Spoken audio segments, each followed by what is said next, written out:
Hello friends, welcome to Creative Medicine. In this lecture, we will learn about. Hello friends, let us now learn some important points about the estrogen. Estrogen is mainly a C18 compound. Okay, it is of three types. We have estradiol, which is called as E2, di is 2, so diol 2. Then we have estriol, tri is 3, so this is E3. Then we have esterone, esterone has 1 in it, so this is E1. So you have estradiol, which has di E2, estriol, which is E3, and esterone, which is E1.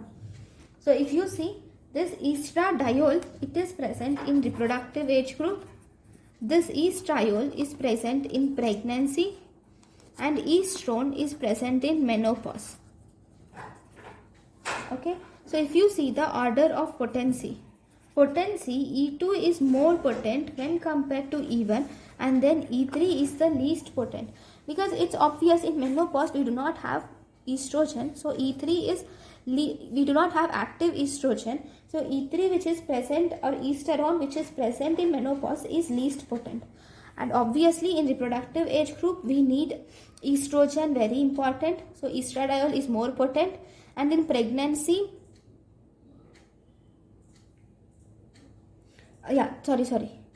so this is E1. In pregnancy it is mainly progesterone dominant, so estrogen in pregnancy is least potent. You can remember like this, that's it. Okay, E3 is least potent, and even in is moderately potent, whereas E2 is most potent. Then if you see what is the most specific in pregnancy, among all these, E3 is most specific in pregnancy, but maximum in pregnancy, if you were asked, E2 is maximum in pregnancy. E3 is most specific in pregnancy, and E2 is maximum seen in pregnancy. Okay, this E1 which is seen in the menopause, it is not produced by ovary, because ovaries are because ovaries are being atrophied in the menopause. Then how is the postmenopausal woman able to produce this esterone E1? That is by mainly aromatization of androgens. That is with the help of the enzyme. There is an enzyme called as aromatase. This aromatase can convert the testosterone. It can convert the testosterone to estrogen, or any, mind that not just testosterone, it can convert any of the androgen into estrogen. And this occurs in a small amount in ovary, definitely, and it is produced in a small amount in ovary, but in a large amount in adipose tissue. It produces in ovary, and it also produces in adipose tissue, skin and muscle. Now, if you were asked what is the indicator, we have said three, E1, E2, E3. So, among all this, which is the indicator for fetal and maternal well-being in pregnancy? Obviously, E3 is the indicator of fetal and maternal well-being in pregnancy. Okay, then, right, which is most active? Obviously, E2 is most active, followed by E1 is most active. Finally, it is E3 is most potent. Right? Fine. So this is the potency which you should definitely remember. Fine. See, this E2 is being secreted from the granulosa cells, will secrete E2 mainly, and this E1 is mainly produced or secreted by the theca cells, will produce this E1. And whereas E3, because it occurs in pregnancy, so placenta produces this E3. E3 is produced by placenta, E2 is produced by granulosa cells and also corpus luteum, whereas E1 is produced by theca cells. Right? Now, 1% of all this estrogen is in free form, and the rest of the percent, if you see, that is most of the percent is in bound form, and it is bound to sex hormone binding globulin almost 69%, and it is also bound to albumin almost 30%. So obviously bound form is 99% and 1% is free form. Right. So we have seen the important properties. Now we will see the functions of the uh, estrogen. So the functions depends upon the site of action. Right. So this is the uterus, cervix and vagina.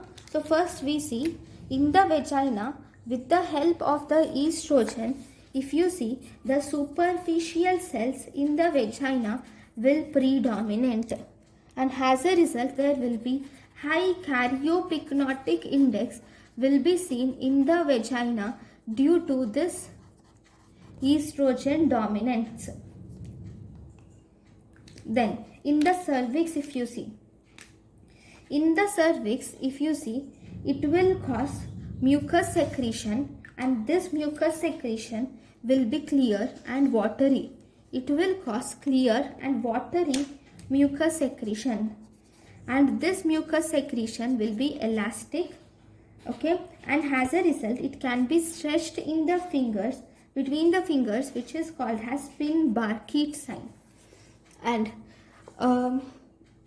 because it is watery, it has increased water and electrolyte content in the mucus, and you will see decreased protein content is seen in the mucus of cervical mucus due to estrogen.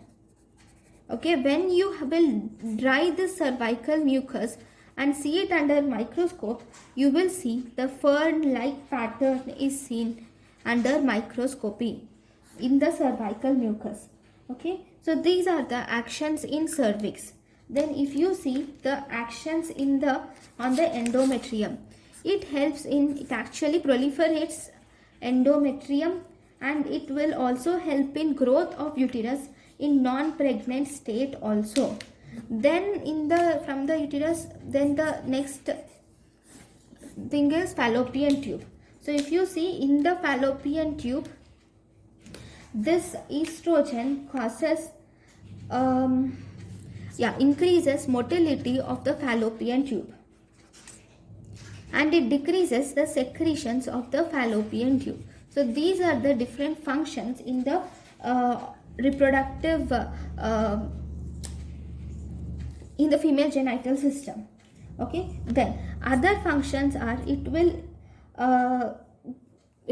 cause good lipid profile. That means it increases HDL, decreases LDL and decreases triglycerides, and thus whenever estrogen is present, there is decreased risk of CVS problems, especially coronary artery disease risk decreases. That is the reason why coronary artery disease is rare in women who are less than 60 years of age, and once the woman reaches menopause, then the risk of coronary artery disease increases in the woman who has reached the menopause. Then if you see, this estrogen causes closure of epiphysis, and it is also a procoagulant. So these are the main features of estrogen. Thank you guys for watching my lecture. Thank you. Thank you, and thank you for watching.